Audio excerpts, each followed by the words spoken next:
Hello everyone, আমি Dipasha from দীপাশাস makeup আর্টিস্টরা তোমাদের সাথে নিয়ে চলে এসেছি একটা ব্লগ।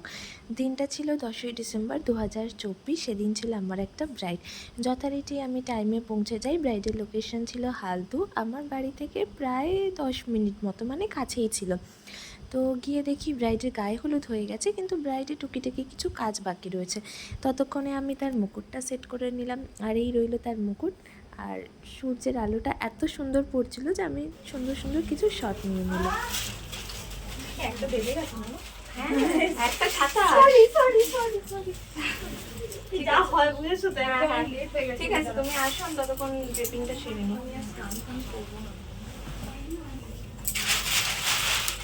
আরে এই চেয়ারে কি বসলে হবে নাকি না? এটা তো হবে না, এখানটায় বসলে ভালো হয়, আলমারির কাছে। না, মানে এই মানে কি রকম চেয়ার দেবো? এই ধরনের চেয়ার? হ্যাঁ হ্যাঁ, যে কোনো কিন্তু আলমারির কাছটায় বসাতাম তাহলে তোমার।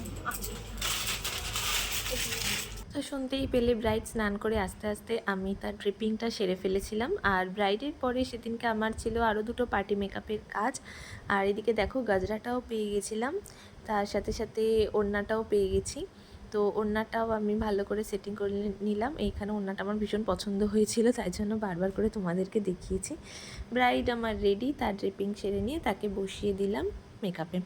ব্রাইডের রিকোয়ারমেন্ট ছিল যে তার ফেসটা যেন অতিরিক্ত সাদা আমি না করে দিই, যেহেতু খুব ফেয়ার স্কিন টোনের ছিল। সে বলেছিল যে ধপধপে সাদা যেন না লাগে, একদম তার স্কিন ফিনিশ মেকআপ মনে হয়।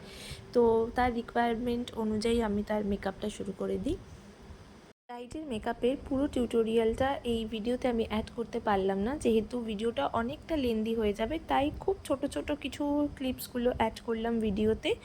দেখো, তো বেস মেকআপ কমপ্লিট হওয়ার পর আমি আই মেকআপে চলে গেছি, আর এক্ষুনি ঝটফট করে আমার আই মেকআপও কমপ্লিট হয়ে যাবে। এখানে ব্রাইড আমাকে বলেছিল একদম ছোট টিপ পরাতে, যেহেতু সে খুব একটা টিপ পরতে পছন্দ করে না, কিন্তু আমি তাকে জোর করে এই টিপটা পরিয়েছি, কারণ এর থেকে ছোট টিপ ওর মুখে ভালো লাগতো না।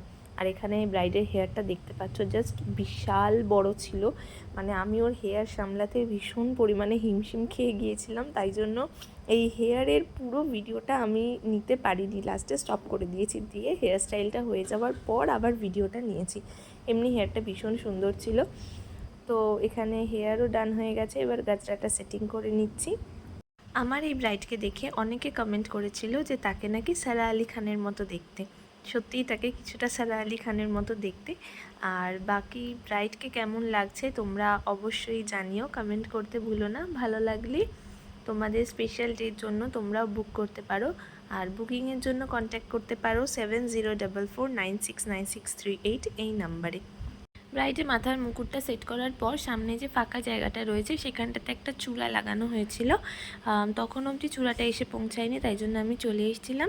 ব্রাইডকে বলে এসেছিলাম কীভাবে লাগাতে হবে, সেটা ব্রাইড পরে লাগিয়ে নিয়েছিল। আর এই রইলো আজকের আমার ব্রাইড। তোমাদের কেমন লাগলো অবশ্যই জানিও। তোমাদের সাথে দেখা হবে নেক্সট ভিডিওতে। টাটা।